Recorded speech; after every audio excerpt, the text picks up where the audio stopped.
Stresul Computers pe reacție. Albert cu Nane, Zoro.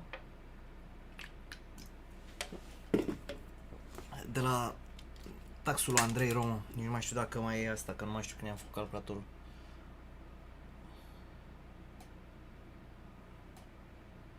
8/6/2020.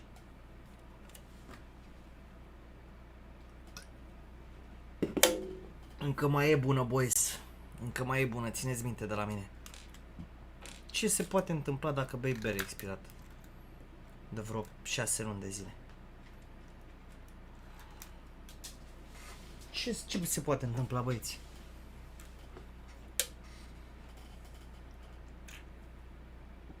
Da, Andreas, tu ai PC de 120 de bastoane?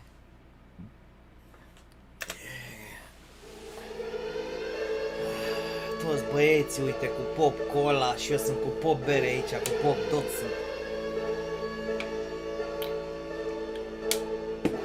Cu zăpadă, cu femei, ce trebuie, casă.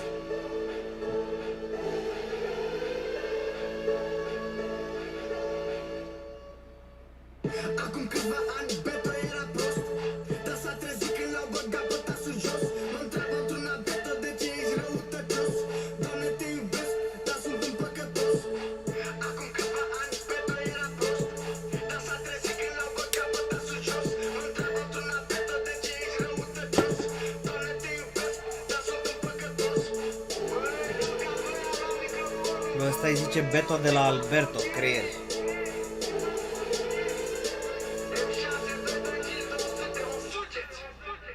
Ia-ți-o pe soarta, frate, ți-am făcut-o iară.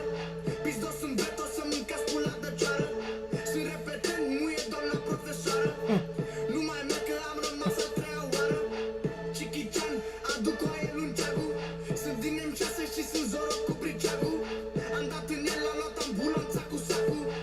Să-mi bag pula, era băia bun săracu. S-a luat unul din brigadă și mi-a strigat haio. I-a rupt mandibula, mâncă supă cu paiu. S-a dus la gardă după ce-a făcut gargară. A primit citație, trebuie să fug iar din țară. Voia de făcea procesul criminale. A zis că nu era el consumație la soare. A dat o la toți că le sună băieții. Bă, Nane, asta e Caterinca așa.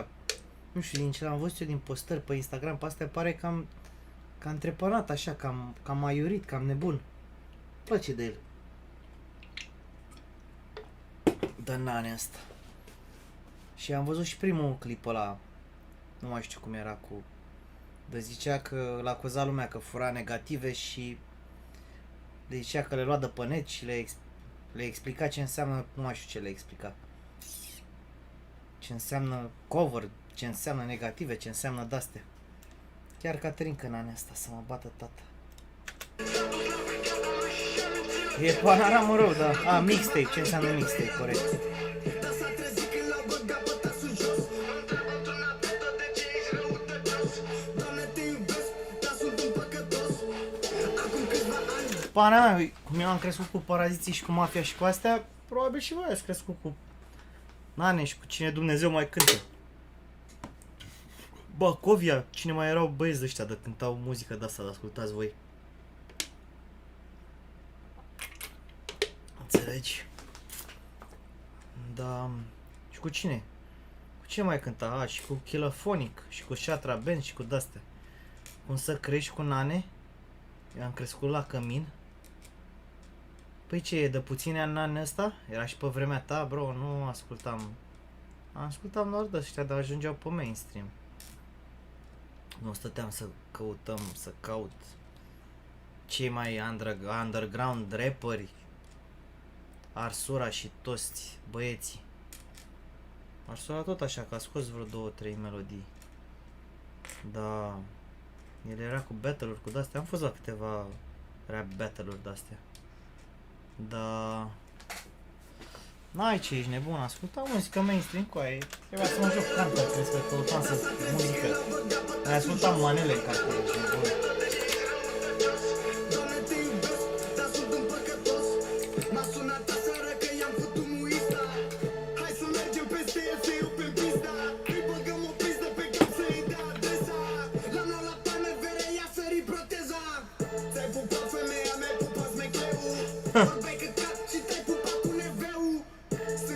Ce face, mă, la pupa pe neveu, coaie? Coaie, la pupa pe neveu? Da, mă, zice... Pizda, zice că jegos, că i-am lăsat buza umflată și sus și jos, așa zicea. Pizda ta zice că sunt un jegos, că i-a lăsat buza umflată și sus și jos. Stai, mă, așa, că n-am înțeles ce ai aici. Biugica, croșeul lui greu.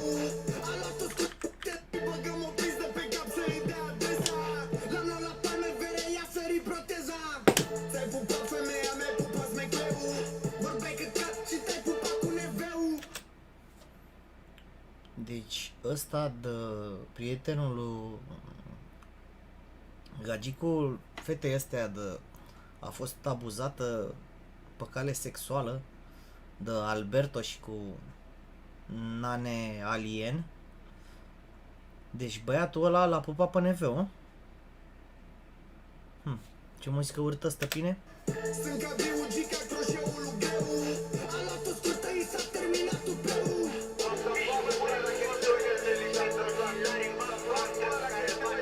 Nu vei?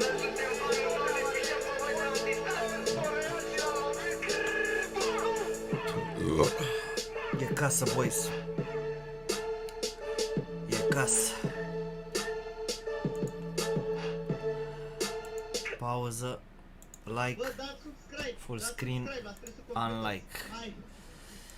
Ah, bravo, boys.